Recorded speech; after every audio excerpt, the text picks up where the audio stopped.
Okay, guys, I was going to do my story for Wednesday outside, but we got a full-on wind and dirt storm going on. Can you see all that dirt out there? So I don't think I'll be doing it outside today. It's pretty nasty. All that dirt in the air. I don't know if the camera picks the dirt up very well, but got us another dirt storm. Yay, just what we need. So let's get back to the story. Happy Wednesday, everybody. This is Cindy at Cindy's Place, and I am bringing you an Old West story, and it's another local story about the area where I live in. I'm doing this as a collaboration with Frank and Tina. It's Old West Wednesday. You talk about stories, show pictures, whatever it is you want to do on Wednesday. So I'm choosing to tell you guys some stories of my local area. And I'll put Frank and Tina's channel down below. Check them out, guys. They're great.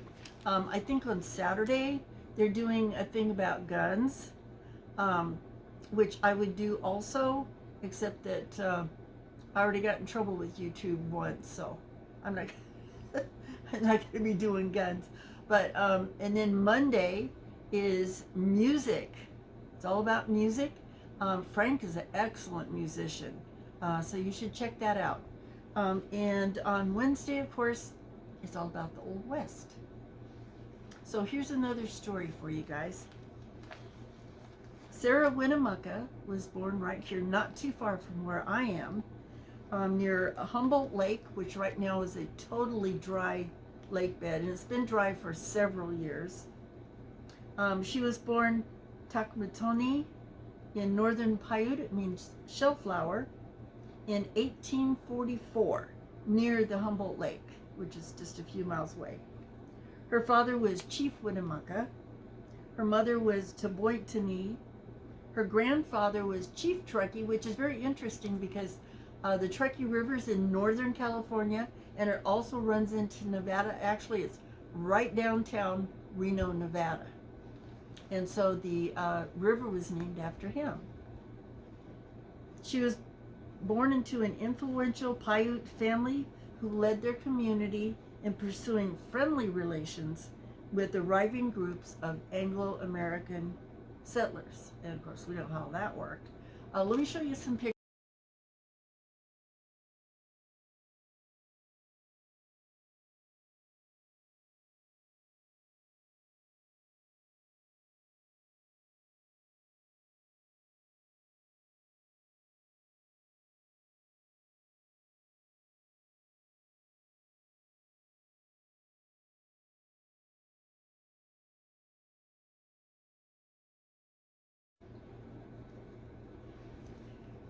When she was 16 years old, she attended a Catholic school in San Jose, California.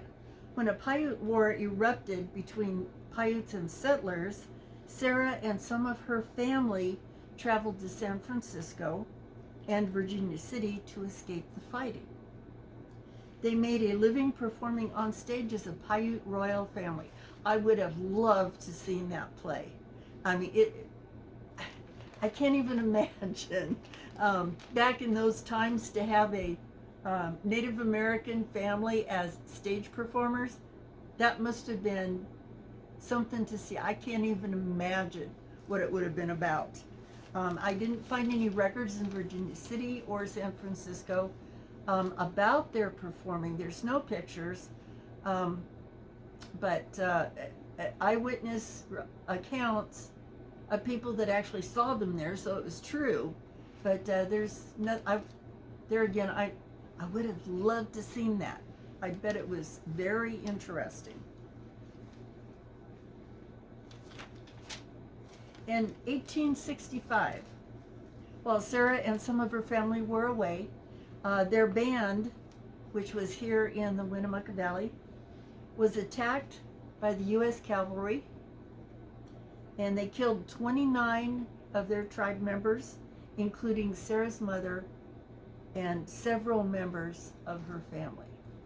And even after that, Sara still wanted the Native American tribes to integrate with the Anglo-American. I call them white men, but they called them Anglo-Americans. That must have been totally devastating to her and her family, and I imagine a lot of their friends and lawyers and whomever, was massacred. They killed men, women, and children in that massacre, and yet she still wanted the tribes to integrate into the white man's world. I guess she saw it as their only way of survival. At 27, Sara began working in the Bureau of Indian Affairs at Fort McDermott, which is, I'm going to guess, maybe 20 miles from here, in 1871, and she worked there as an interpreter. She also became an advocate for the rights of Native Americans, and she traveled across the country to tell the plight of her Native American peoples to the Anglo-Americans. When the Paiutes were interred in a concentration camp in Yakima, Washington, they wanted to, put them on crappy little reservations and get them out of our hair. This was turning into a ranching, farming, mining community, and I guess there was just no room to have them here. These stories make me really sad. They really do. When the Paiute were interned in Washington after the Bannock-Paiute Wars in 1878, she traveled to Washington, D.C. to lobby Congress for their release. Of course, that didn't happen. She also served the U.S. forces as a messenger, interpreter, guide, and a teacher for the imprisoned Native Americans. So I gotta hand it to her. She was a fighter. Even when a lot of the Native Americans gave up, she was like, no, I gotta make this better, and we gotta, I respect her moxie. She published a book in 1884 titled Life Among the Paiutes, Their Wrongs and Their Claims. That is both a memoir and a history of her people during their first 40 years of contact with European Americans. She also, let me stop right there. Let me put a picture of her book right here. You guys, if you want a really good read about Native American peoples in Nevada, around Winnemucca, this woman was nationally, worldly known. Very interesting read if you want to read it. So let me show you a picture of the book. She also founded a school. It was a private school for Native American children in Lovelock, Nevada, which is probably about an hour and a half from here where I am. And so it's not that far. And that was Lovelock, Nevada. And it only lasted for about a year because despite her efforts, she could not get the government to give her any funding for the school. And of course, the Native Americans didn't have a lot of money to privately fund it. It was not a popular thing to do among the white people at that time period. But she gave it her best and she tried. And she eventually, after about a year, had to close her school. In 1993, she was inducted into the Nevada Writers Hall of Fame.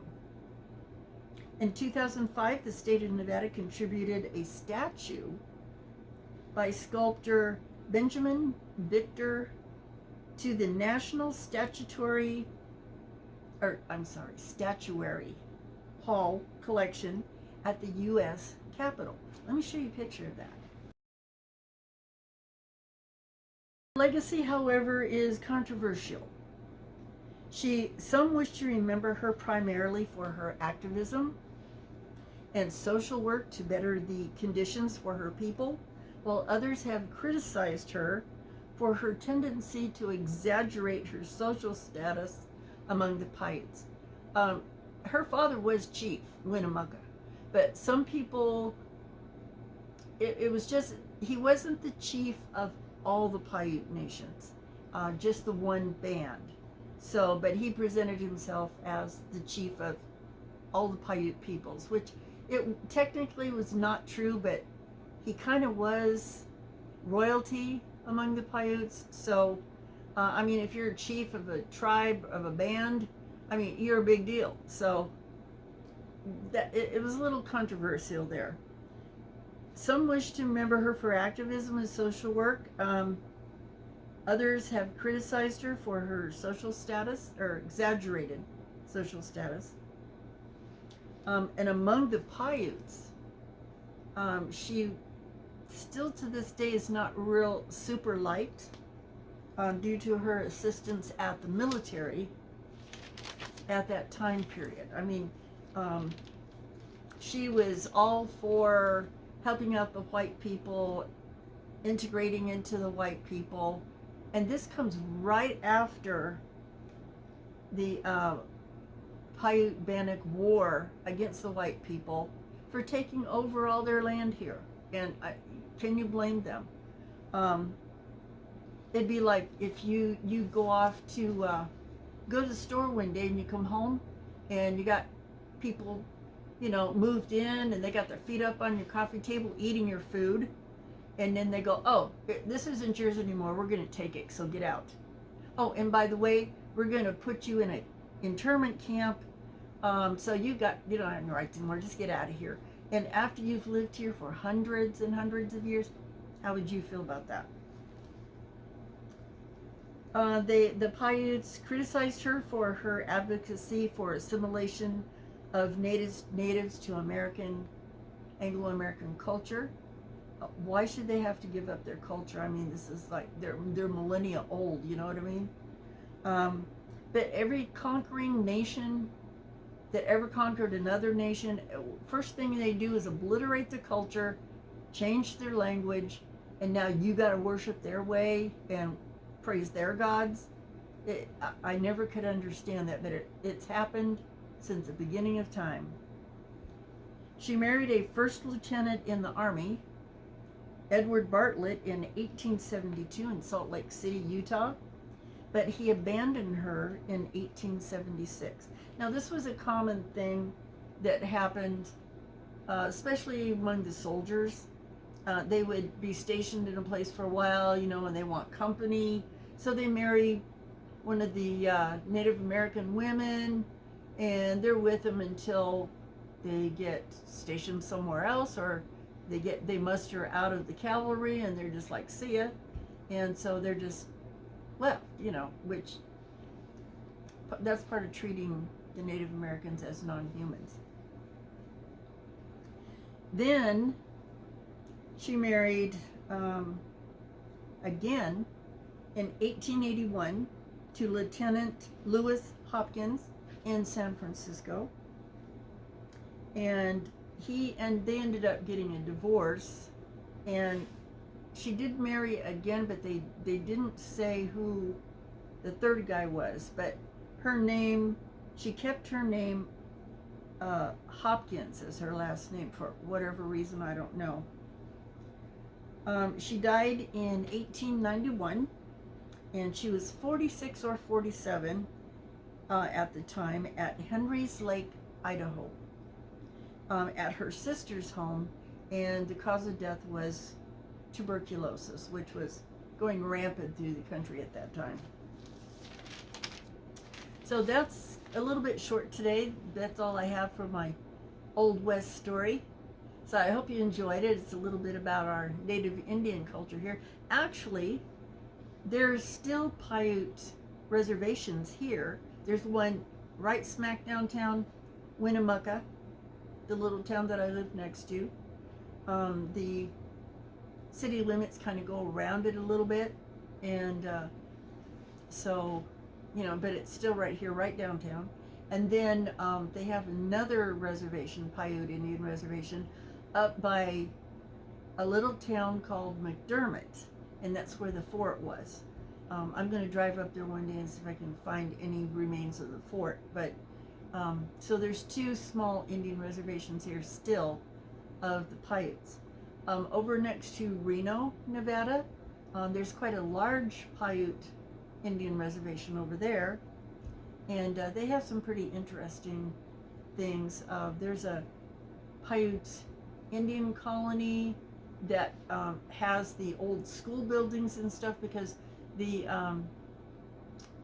white men used to, the cavalry used to take the Indian children away from their families and put them into these American schools to try to teach them to be Americans. They cut their hair, and of course, if you know anything about male Native Americans, is that their hair is everything. I mean, it's part of their culture, it's part of who they are, it's a very spiritual thing for them, and to me that's disgusting, that you would just take these kids, cut off their hair, which devastated them, and tried to make them Americans. I'm not Native American, but man, my heart goes out to these people. It was just wrong. It was just wrong. So anyway, I'm gonna get off my bandwagon right there, and I'm gonna put some pictures in here for you to enjoy. I hope you liked my story. Next week I'm going to talk about the Lovelock Caves and the red-haired giants, which I have done a video on that, so next week I will put it in the description. If you want to see the cave, I actually videoed that. I went there and not took pictures, but video. And Sara Winnemucca wrote about the legends of the red-haired giants and how they used to terrorize her people, and it's in her book. That they used to actually capture the ancient Paiute Indians, and they were cannibals and they'd eat them. So the Paiutes finally managed to get rid of them, but she goes in detail in her book about it, and watch next week and I'll give you the video on that too, so you can actually see the cave. So we'll talk to you guys later. God bless everyone. I hope you have a great Wednesday, and my love to all of you, and here's some pictures. Thank you.